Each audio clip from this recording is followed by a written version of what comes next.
Welcome to a special episode of the Productivityist podcast. It is available to Patreon supporters and to the general public. This is the month of November, and I wanted to share this special episode with you. It was rather impromptu, but Laura McClellan of The Productive Woman, her and I wanted to have a conversation. She especially wanted to talk to me about the idea of theming and had some questions surrounding it. And we wanted to have a discussion about it. I said, let's just record this thing and have a really great discussion about productivity, the idea of theming and all that stuff, because Laura is super smart and she really is passionate about productivity like I am. And I wanted to share this with you in this month of action, November. So I'm not going to spend any more time talking about what we talked about. We're just going to let us in our past selves do that. So here it is, our conversation here on this special episode for both Patreon supporters and Productivityist podcast listeners. Go ahead, take a listen. Laura McClellan is back with me again this week, and we're going to debate. No, we're not going to debate, because she's a lawyer. I'd be crazy to debate her. Yes, you would. This is for a living. Laura, thanks for this is one of those things where we didn't plan this thing, but there was some cool stuff that we want to talk about, shed some light on, do whatever. I'm going to get some thoughts on and feedback. And Laura, why don't you explain one of the reasons that we wanted to chat today? Because I think that there's some interesting there's interesting fodder here for sure. Sure. And the original request I put out to you, the thing I wanted to talk to you about was the whole concept of that you are developing or have been talking about a lot, about theming your days. Yep. And that sort of thing, and how and me noodling on how does that work in a scenario where you don't control your schedule, where you work in an office where you have clients or coworkers or a boss or whatever who controls your schedule. And so that was the original request, but broadening that some, we were just talking just before you started recording about the fact that I've had feedback from listeners who say a lot of the people in talking about productivity, whether in podcasts or blogging or whatever, are, and fair or not, this is what they're saying, a bunch of guys who work from home and control their own schedules, and they don't get what and the I is usually a professional woman who, goes to an office or whatever, they don't get the demands that I have to face, and what they talk about won't work for me. Right. And that makes total sense, because, a lot of what gets talked about is, okay, like when people think about theming my days, and we'll use that as an example, because that's one of the things that came up initially, was sure. People go, okay, well, that means that. And I think the problem with what a lot of people perceive is that it's a world of absolutes, right? So Monday, I could tell you what my theme schedule is right now, and it's very, Monday is a writing day, Tuesday is a writing day, Wednesday's audio video, Thursday's admin, Friday is creative, and then Saturday and Sunday are family days. That's all well and good. And I'm not suggesting, by the way, that I don't think anybody else cannot do that as well. My process behind theming days is it gives you an overarching focus for the day. So let's go to when I was working in an environment where I didn't have control over my schedule, where I worked at Costco. So I did not have, I had some measure of control because I was the manager, but I had to run a business and I had to be there. So let's use that as an example. And actually, in some instances, once I started to work for the company in another capacity, I did not have control. So what I did was I looked at my week, and anybody can really do this, and say, okay, what do I want my overarching focus to be on these particular days? So client work, all that stuff. I'm going to have all these interruptions. I'm going to have all these disruptions. But when I am stuck and don't know what to do next, or I just can't move the ball forward on this particular activity or project, what is the overarching focus that I want to have so that I don't get stuck, I don't get distracted, I don't stop moving forward because of the fact that something didn't come through? Because then I think sometimes in your case, Laura, and I think others would see this too, is that you've got people that probably leave you in the lurch sometimes, and you're like, okay, I had this meeting or I had this thing going on and now it's not happening, so now what do I do? And then some people just get pulled into email, or they get pulled into something else. They don't necessarily, or they just wait a long time, and then they finally move forward. Is that a fair assessment to say? Yeah, I think that's fair. I mean, and for a perfect example for me is I had a plan for today, and I was working my plan at the office, and one of my partners showed up at my door and wanted to sit down at the table in my office and go over an issue on one of her deals. And it was not a situation where I could say, no, go away and come back later, because it was an urgent matter for her, and et cetera. And so I hear what you said, and I liked the idea of the overarching theme. I'm not sure that always comes across well or fully when people are some people are listening, because they're thinking, okay, well, if this is my day for that, then that's what I'm supposed to be doing today. But I think what I hear you saying is this is going to be my focus in those times when I can control what I'm doing. Right. And I think that the reason that when I describe it as such, and you're right, no, I'm not the only one that does this, but in my case with the Now Year approach, when I describe this, often I am dealing with people who do have control or are looking to have control. So, or people that are doing like they've got their day job. A lot of people I talk to have their day job, and then in their nighttime they don't know what to do, and they want to build their business on the side or whatever. And that's when I say, okay, look, it's very easy when you come home from a 9-to-5 job to go, time to watch TV, time to do this. Okay, now what do I do for my business? Whereas I can say, look, if you give yourself an overarching focus for those, so theme those days accordingly, then when you get home from that job, you can say, okay, today is, Monday. Monday is my marketing day. Okay, so I will work on marketing activities related to my side business, and then I go to work in the morning. And that's exactly what I did when I was leaving Costco too, is when I left Costco. And the reason I had to theme my days at Costco, by the way, is I ran 2 departments. I ran, and you've been to Costco before, right? Yeah. So I worked in the food court, which is where the hot dog and pop deal that everybody goes to and gets is sold. And then I also did the rotisserie chicken area in the back, so the service deli. Not only in 2 exact opposite locations of the building, but 2 very different types of business, because the concession stand is on demand, right? I want a hot dog, I want it now. I can't exactly prepare 30 hot dogs in a row and hope to sell them. Whereas the deli was all about prepared meals and making sure that was set up. So I originally came up with theming back then because there were days where I had to be in the food court, namely on the weekends, Saturday and Sunday, when Costco's storming busy. But then on Thursdays and Fridays, I would be running the service deli because I wanted to make sure we had enough product to get us through the weekend. So it's about being proactive, right? That's when that whole concept of theming for me really came into being. I didn't really look at it that way at the time, but now when I look back, I'm like, oh yeah, I've been theming for about a dozen years now, easily, if not more. So yeah, I think that when it does come across initially, people are like, okay, so I have to do writing on this day, or I have to do admin. No, it's about, I'm stuck, I don't know what to do now, or now that I have control, rather than jump into email, or rather than jump into the thing that might pull me away from my agenda, what can be my overarching focus is, it's marketing, or maybe it is client work, or maybe the overarching focus is a particular project. Then that's where your theme propels you to. And the nice thing about themes is that they're fairly overarching, so they rarely have to change. I just recently changed mine because my son's in school now, but most people can keep theirs fairly static Monday through Sunday. And I even suggest people theme the days that they don't have to work, right? Because if they theme Saturday as a family day, and then they theme Sunday as like a housework day, or vice versa, or like a household maintenance day or whatever, then all of a sudden they gear their brain towards, it's Saturday, time to get up and do some housework. And then Sunday, if we're doing it vice versa, Sunday is the day where I spend time with my family, we do fun things together, right? Like I don't play video games until Sunday most days, because Saturday is the day where I do housework. And it sounds rigid to some people, but frankly, you and I both know that frameworks foster freedom. Well, yeah, because it to me, as I listen to you describe it, it makes a lot of sense, because what it does is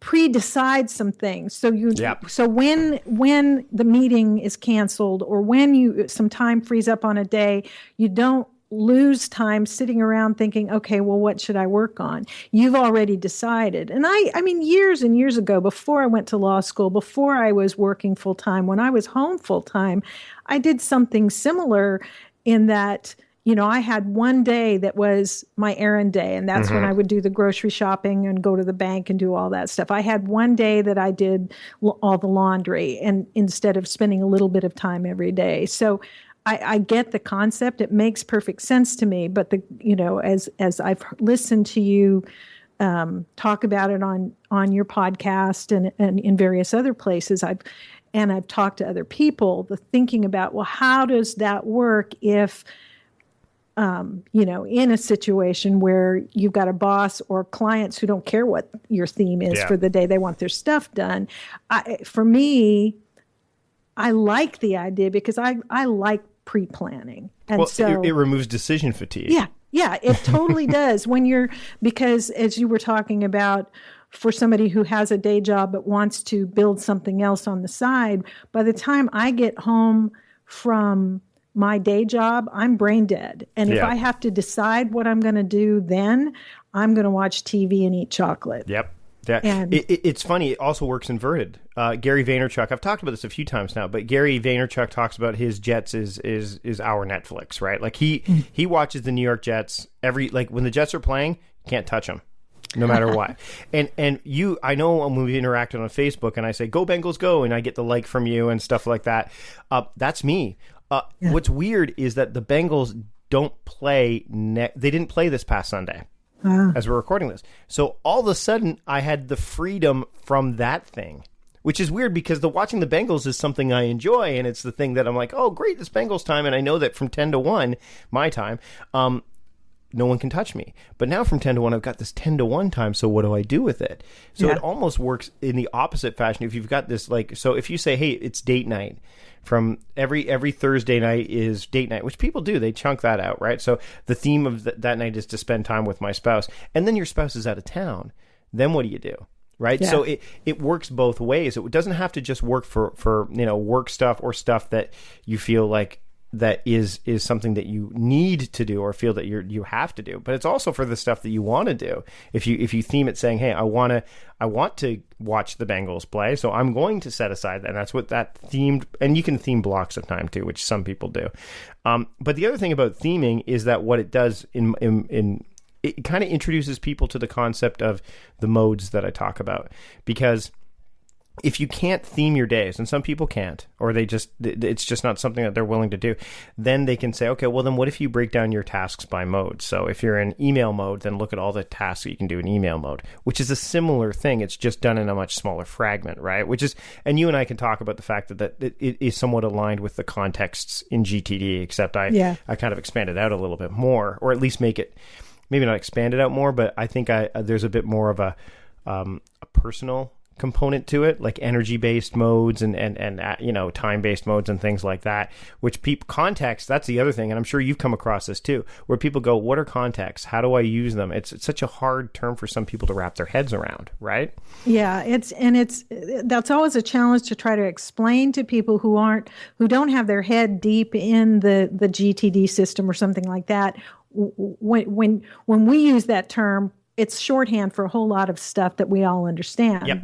But people that are just trying to get their minds wrapped around, how do I get my time, energy, whatever, corralled so that I can accomplish what I want to, the best way that I can come up with to give an example to people is, for me, errands is a context. Yep. Things that I have to do outside of my house. Yeah, home is a context, like a location. People really get, okay, so these are only the things I can do at home. But sometimes that backfires too, because people are like, well, I know I have to do this at home. So then they don't see the value in it. So it's errands is a really good one, because people go, okay, so I can buy things for multiple projects while I'm out doing errands. Yes, that's exactly it.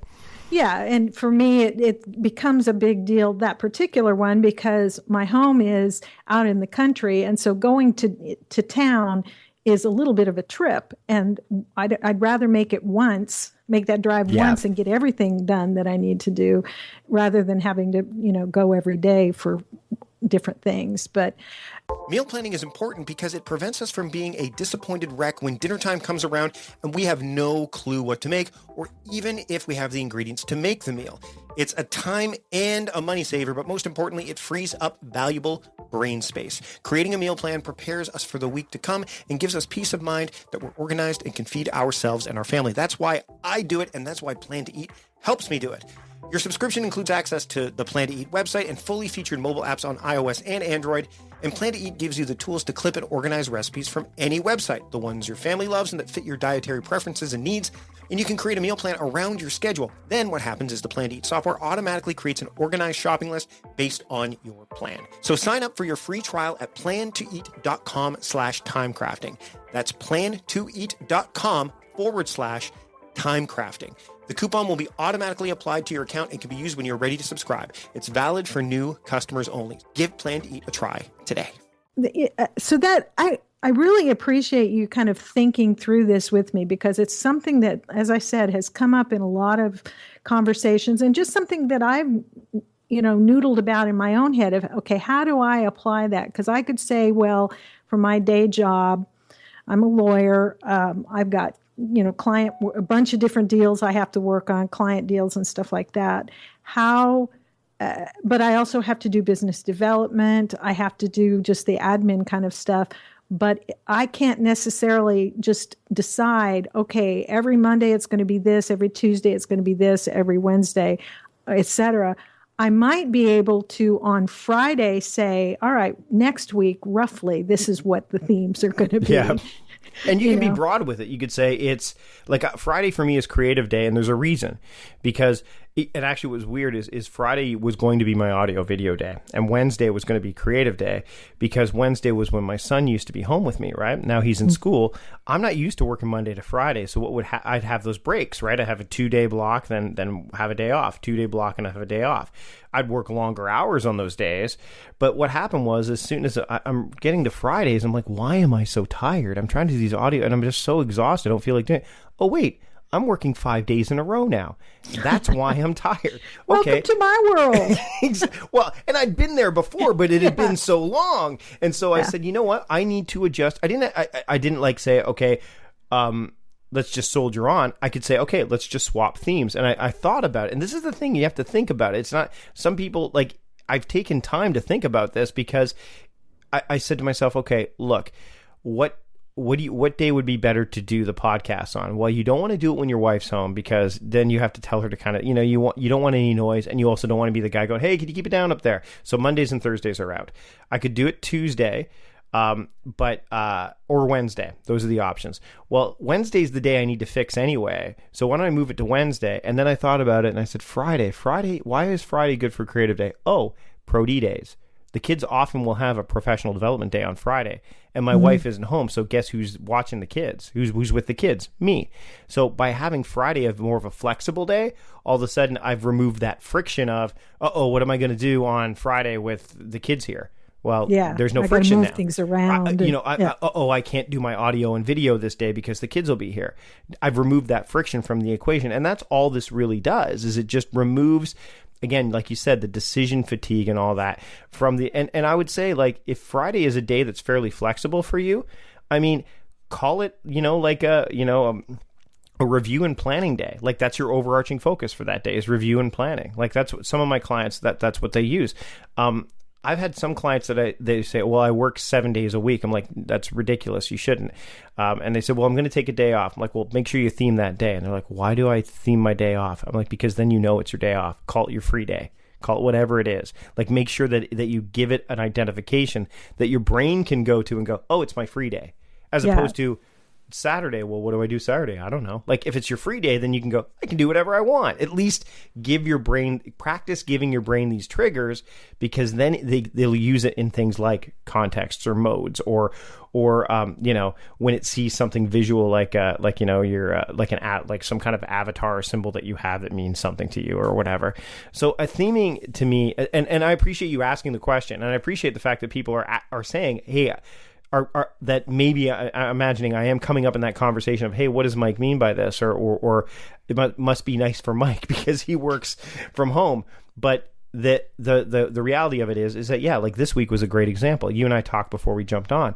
I was sick part of last week. I had to move calls around. Today was not exactly a fluid day for me, but it's an admin day. So outside of all these calls I've been doing, including the one I'm doing with you, I'm doing admin work in between because that's the overarching focus for the day. So I don't have to think about, better get writing done. No, writing happens on Monday for me, or writing happens on Friday for me. So it gives me that capability to just kind of not have to think as much about the stuff and just get to doing the stuff. Well, and that raises a good point that I think, again, from conversations I've had and just from knowing myself, what you just said made me think that it also gives you permission to not be doing certain things. Yes. For you, it's instead of, and we women do this to ourselves. We like to walk, we don't like to, but we do walk around feeling guilty about what we're not doing. But I'm as you were talking, I'm thinking, okay, there's a real value to be able to say, I'm not doing writing. I'm not doing writing today because it's scheduled for tomorrow or whatever that thing is. I'm not slacking off. I have planned for that. I have, made a time for that, and it's not now. So it's okay that I'm not doing it now. Yeah, absolutely. And I mean, it's yesterday was a great example of Wednesday. I didn't do any audio video yet. I didn't do any video yesterday. I did audio. We're recording this on a Thursday, so Wednesday I would normally do that. My wife had to work late, and she's like, well, just make fish sticks or whatever. I'm like, no, I said I would make steak. I'm going to make steak. And I had a lot going on. I finished my last call at 4:30, jumped upstairs, pulled the steaks out of the fridge, seasoned them, got them all done. It was a very, very busy day. And she said to me, she goes, well, no. I said, I've got to, I don't get to not do this stuff because I work from home.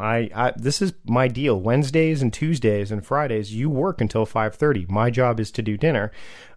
We set steaks out of the freezer. They've been out for 2 days. We can't let them stay out much longer. I said, I'm doing them. And I said, I feel bad that I haven't been picking up the slack because it's been a very busy month.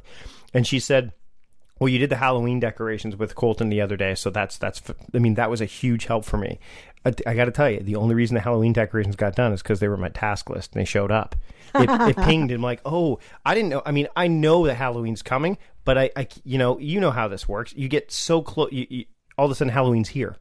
Yeah, You're like, yeah. So I think that again, you give once you have those themes in place, then your task list, whatever app you're using, kind of follows those themes to a certain extent, depending on how much freedom you have, to be clear.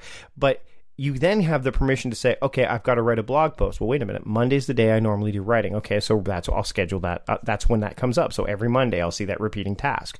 Or I have this great idea for a product I want to work on. Okay, well, Thursday's admin day, so let me do that. So it does give you that framework so that you can say, you have, like you said, that permission to go, I have this idea, I better do it now. No, I'm going to do it at a time that's more intentional so that I can give it the right attention.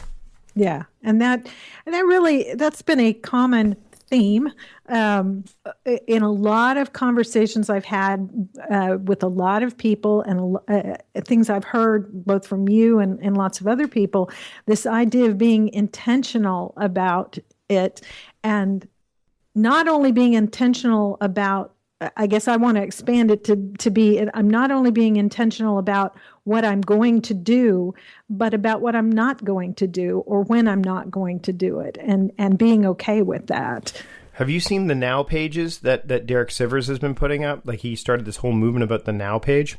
I think it's a phenomenal idea. So some of you that are listening will have already heard me talk about this, but what it is you have a page on your website. So for mine, it's actually right now at mikevardy.com/now, and it lists everything that I'm doing right now and what I'm not willing to do right now. So for example, I list my themes, I list my, my monthly themes. So what I'm going to be focusing on each month and what my daily themes are. And then I say things like, I'm currently not accepting app reviews right now. I'm currently not doing podcast interviews right now. So Derek Sivers has created this page. So basically when someone asks him, hey, can you help me out? He goes, well, I can't. Here's what I'm doing right now. And he sends them that link. And It creates a story. And it's really nice because it does a couple things. Number one, it makes you think about the things you really want to focus on and be intentional with. and so that you give them the right attention. So it creates that personal accountability that you're putting out there, but it also saves a ton of time when you, instead of you saying, well, I'd like to, blah, blah, you can look at this and go, hold on a second. I've got a very, like, these things are real. No, I can't do that thing, you know? So the now page is something that I think a lot of people, so the start here page was a big one for a lot of people, like start here and see all the stuff I've done. But now it's, here's what I'm doing now. And it's quite, but if you go to MikeVardy.com right now, it has a homepage, and then it says, underneath my little mini bio, it says, click here to see what I'm doing now. And you click there and it just says what I'm doing now. And that's all that's on my website. That's it. So I think it's a really neat thing, because you can say, like in your case, you know, you may say, hey, you know, I'm working on, I know you're still working on that novel, right? Yeah, I'm actually traveling somewhere to work with a writing coach for a few days in about 2 weeks. I'm totally psyched about it. So, I mean, that's something you'd put on your novel, working on a novel, you know? And then when you're writing that stuff down, as you get to the point of like, what am I willing to do? What am I not willing to do? That's where you'd say, I'm not taking on any of the writing projects right now because of this.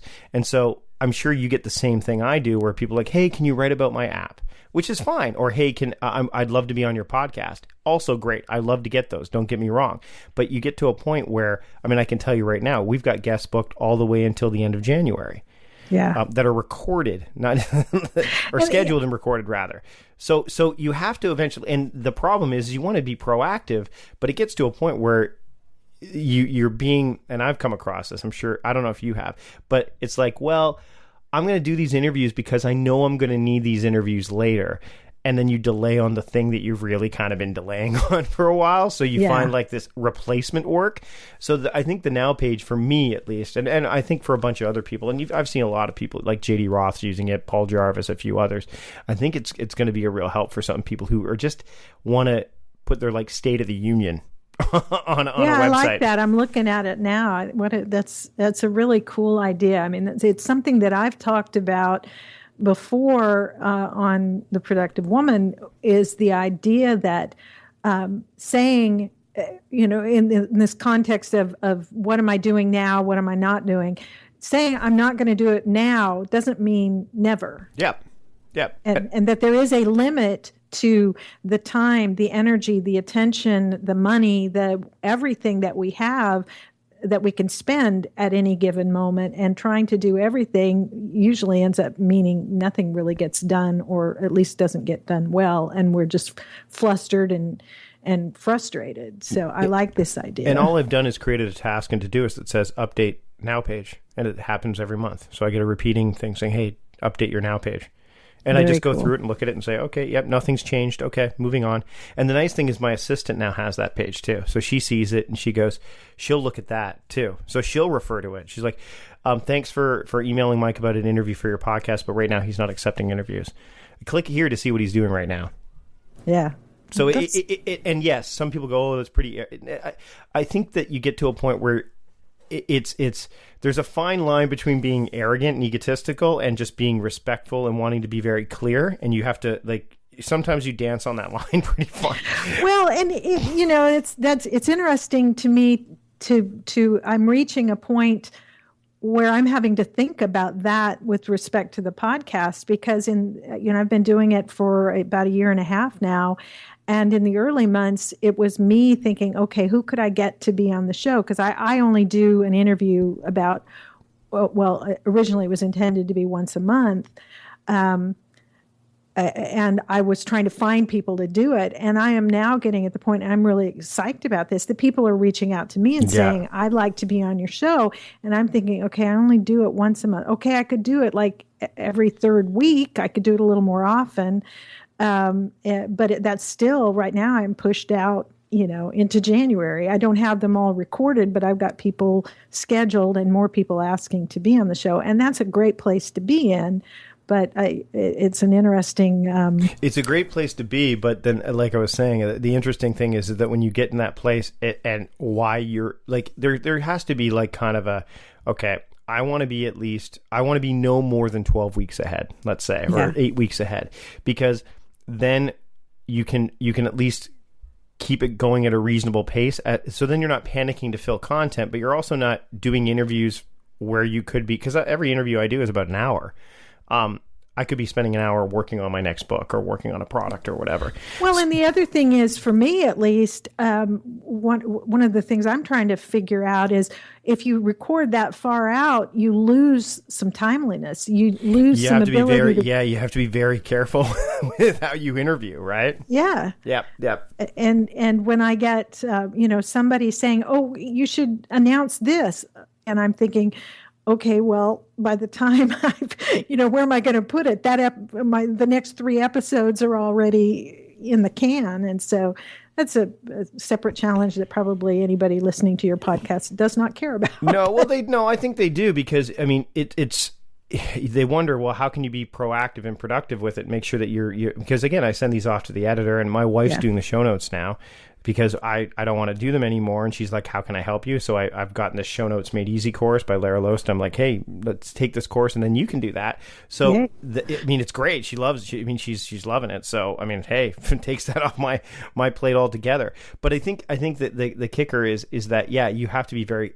If you take all that stuff off your plate, then you can be more conscious about, okay, so this one's going up in December. Okay, so when I'm talking about this stuff, how do I phrase it so that it sounds like, I think the one I just did I did one with Kate Flanders, Blonde on a Budget. Mm. And I said, with the holidays approaching, I know this thing's not going out till the middle of November with her, but the holidays approaching could be, 6 weeks away, could be 4 weeks away. It depends. It's all perspective, right? So it takes some getting used to. Before I let you go, and again, thanks for chatting with me about this stuff. I really appreciate it. As we're recording this, because this is going to come out a little bit later, Sunrise has been swallowed up by Outlook for iOS. I don't know if you knew this yet. No. Yeah. So as of they're basically discontinuing Sunrise. Oh. Microsoft is enveloping it into Outlook for iOS, which means it will be part of the email application as well. Isn't that interesting? Are you using Sunrise? I've used it. I haven't used it a ton. What are you using right now? Are you just using the native app? For my calendar? Yeah, on iOS. On iOS, I use Calendars 5. I have that. What is? I mean, they gave me. It's Riddle. Is it Riddle or Riddle? I can't remember how you pronounce it. I think I pronounce it Riddle. I don't know if that's right or not. Yeah, well, there we go. We've covered both. So, I've been meaning to. I mean, I have it. I haven't used it in a while because I have fantastic. I mean, you probably have as many calendar apps as I do. At some point, you. It's a sickness. It is, and I've it's got really them all. So, I mean, for me, I remember I had Timeful, and I loved Timeful, and then Timeful got killed. So I'm like, okay, well, Sunrise will work because of the Meet keyboard, because I loved that thing. And now all of a sudden that won't work. So you like Calendars 5? I do. And I don't even remember now why I got it. I'm one of those just, it really is a sickness. I listen. They probably gave you a promo code like they gave me. They may have, but I think I first heard about it either on Mac Power Users or from Merlin Mann, on Back to Work or something. It might. I think it was Back to Work. I think Merlin talked about it. I think he talked about it. I mean, I've been using it for because he uses Spark, and Spark is made by the same people. Yeah. Right? So I think that they've been doing a lot of great stuff over the past few years. Yeah, I love what they do. It's just like you said. It's there's so many different tools out there. Like I still use Dispatch for email because I love it because of how it handles email. I love what Spark does too, but it misses that. There's that whole triaging thing. Yeah. That I like. And then I was talking to somebody about Cloud Magic because they needed, I think we were doing it on one of the blabs, and I talked about Cloud Magic because people can't use Dispatch with Exchange, but they can with Cloud Magic. And somebody tweeted like, "Oh, I found the email app of my dreams on Twitter," and I'm like, I don't use it. I don't use it, but I mean, I understand the value of it. So I think the reason, so we can look at it as a sickness, but we can also look at it as, look, we are like we're the test dummies. We're the guys that go. We're the people that go into like the lab that they prick all the, like, we're getting allergy tests to see what we're allergic to. We're doing that for all of you out there. So this is what I tell my husband is my justification for all the stuff that I buy and the apps that I try, some free and some not so much.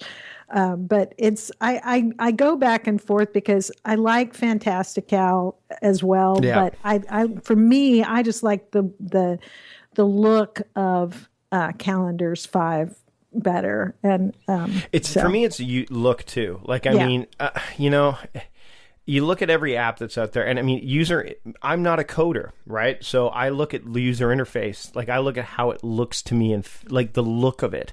Yes. The experience is definitely part of it, but the look of it will always compel me over the way it behaves. So, I mean, Timeful didn't behave too well on iOS for me, but I love the look of it. And there's a few apps that I use that I don't necessarily... I mean, Dispatch doesn't look as pretty as some of the other apps out there, but I love the functionality of it. So I guess it comes and goes. I love Asana's new look. Yeah, I haven't looked at it very much. I was using Asana for a while. I was helping a friend with... get a new person on his team kind of up to speed. And so I set up an Asana workspace or whatever they call it to be able to share documents with her and get her up to speed on how his business worked. And then I bowed out of that because I have, other things to do. So I haven't used it. I haven't looked at the new interface yet. Yeah, it's really quite nice. The new, even the colors are different. They've gone with a different color scheme and everything. Todoist has changed. Wunderlist is changing. I tell you, I'm almost at the point now where I don't want to write about apps anymore. Like, I'm not going to create... I don't think I'm going to create any products around apps anymore. It's just... I know. Yeah, I was listening to you and Steve and Eric talk about apps and that very issue, and I can't remember which one of you was saying the fact that these guys, whenever they change, they make it easier for people to switch. Yep. I think it was Eric that said that. Yeah, and I was nodding my head thinking, yeah, because if I've got to learn a whole new way of interacting with the one I'm used to, why not give a try to this other one that, that Mike's been talking about? Yep. And so I'm really bad about that. I mostly use OmniFocus for my personal stuff and Noseby for work. Yeah. I've got Todoist on here. I've got Things. I forget what else. And every time you talk about Todoist, I think, oh, maybe I should try that. Todoist is, I still really like what they're doing. I'm always concerned about a tool that, OmniFocus, we were talking about it obviously during the blab and how much they charge. So they're going to be around. They're not going anywhere. Yeah. Asana, I'm not really worried about either because they're bootstrapped like heavily, and they've got some VC funding. But they're not bootstrapped. They're VC'd heavily. Plus, they've got the Facebook founders as part of the group in there. Oh, I didn't know that. Yeah. Well, Dustin Moskovitz and Justin Rosenstein were one of the first two people at Facebook. Right. Dustin, I think, is one of the co-founders actually. But tools like Todoist, I love them, but I'm always a little bit concerned. Like, Google's going to come along and go, yeah, you know what? We need a project management app. We need something that's bigger than Google Tasks. Hey, Todoist, because Microsoft did that with Wunderlist. They bought Wunderlist. So I'm waiting for Google to buy something, because Google only has Google Tasks. And yes, they've got the inbox. Their strategy may be, and I don't know if I agree with this. In fact, actually, I do know I don't agree with this, is to keep email as the central battery for all of their task management. So, maybe buying a tool that will allow you to manage all your tasks in email might be the solution. I think going with an integrated solution makes more sense, where it's like, okay, we've got contacts, we've got calendar, we've got mail, and we've got tasks or projects or whatever, and Drive.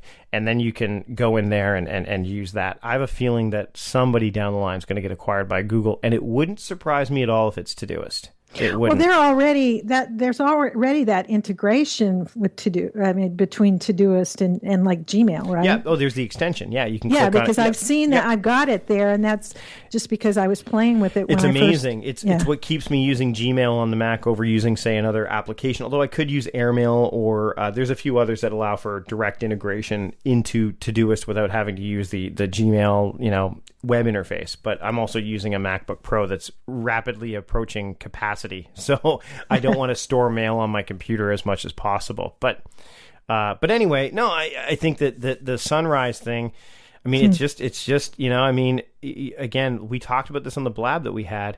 If you want your software to stick around, pay for it. Yeah, and I absolutely agree with that. Again, listening to you guys talking about that, I was nodding at that. We all like free stuff, but free can go away. Yep. So that the people that design this stuff that support it have to eat. they've got to pay their bills. They've got to keep the lights on. They got to keep the investors happy. Yeah, and if they can't do any of those things, then it's either going to get sold to somebody and radically changed, or just go away entirely, and then you're hosed. Absolutely. Hey, Laura, where can people find you on the internet? Easiest way would be to go to theproductivewoman.com. There are links there to find me in Twitter and Facebook and various things, but that's the way to find me. Let's do this again sometime, okay? That would be fun. Thanks, awesome. Mike. Thanks. There it is. That was our special episode. I don't do these very often. I like to keep the bonus episodes for Patreon supporters only. They get 4 bonus episodes a week. That's 16 bonus episodes at minimum per month. They're 5-minute episodes, often filled with tactics and tips and all that fun stuff, insights from yours truly. And if you become a Patreon supporter, you can get that now. So the November just doesn't have to be the month of action. You can have so many other months of action going forward. So head over to patreon.com/productivityist and become a patron today. Thanks again to Laura for joining me this week on the show. Thanks to all of you for listening. Thanks to John Polstra, the podcast producer extraordinaire. And until next time, stop guessing and start going.